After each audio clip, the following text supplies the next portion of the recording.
So this week has started off particularly interesting. And by that I mean it's gone absolutely haywire. So before we begin, I just want to make something absolutely clear, that I hate any form of drama and try to keep as far away from it as possible. However, due to some recent events that are taking place in the community that I am part of, I cannot sit comfortably at home and not say anything about this, because this can potentially affect myself and all of my friends that I work with on a day-to-day basis. So what's happened in the community is that Mike from SimRacing 604 made a video about a certain modding group who make mods for Assetto Corsa, also claim to make mods for Assetto Corsa. The video itself was very fair in its analysis and informed people that SimDream Development are engaged in some very shady practices involving stealing other people's and other companies' assets and then selling them as their own work, which, if you somehow don't know, basically means they are stealing. And that's a big no-no. Stealing other people's work and passing it off as your own is probably one of the most scummy things you can do on YouTube,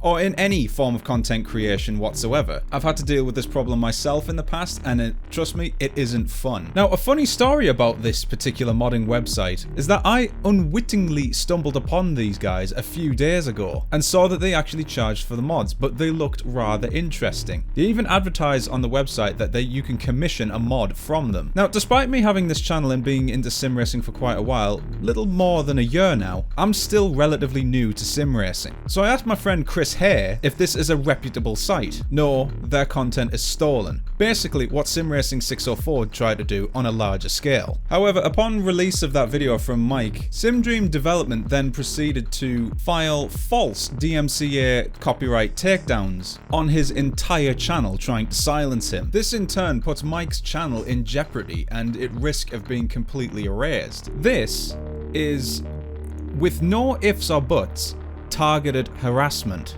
and it is disgusting behaviour. Now, I am not 100% clear about this, but I am fairly sure that filing false DMCA takedowns is illegal. It is honestly astounding to me how scummy you can be. By stealing other people's work, and then when someone calls you out on it, you then accuse them of stealing and attempt to have them silenced. Clearly, SimDream Development haven't heard of the Streisand effect. Their attempts to suppress their negative attention inadvertently has made their situation far worse than it originally was intended, and therefore more and more people know about their scummy behaviour. Them trying to silence Mike has made Mike's message far louder than they ever could have imagined. Because what SimDream Development seem to have underestimated is the sim racing YouTube community. You see, we all know each other and we're all friends. The YouTube community for sim racers is more like a brotherhood. We all look out for each other, we all support each other, and we all pull together when the going gets tough. And there is no clearer example of that than this. SimDream may have softly squashed the one that stung them, but in doing that they've accidentally stirred up the hive. Now, apparently, according to some of my friends, this isn't the first time that SimDream have been the topic of discussion and have been continuing this practice of taking and stealing mods and selling them at a high price for a few years now, and yet they are still at it. The unfortunate truth, however, though, is that SimDream aren't going to go away that easily, because myself, Chris, Erman, Random Call Sign, we're all putting our channels in the firing line and putting ourselves at risk to protect one of our own, which is why it is impeccable to make our voices as loud as we can possibly shout them, so that people know who they are and these bullies don't get any money from anybody. Because the people who need to hear our voices are the developers of games like iRacing, R-Factor 2, Automobilista, because reading from a tweet from Stephen J. Bailey, they have the power to take these people down. Now, that is the best that we can hope for, but unfortunately it is an unlikely scenario. However, what we can do is make sure that everybody who is interested in sim racing knows about these people.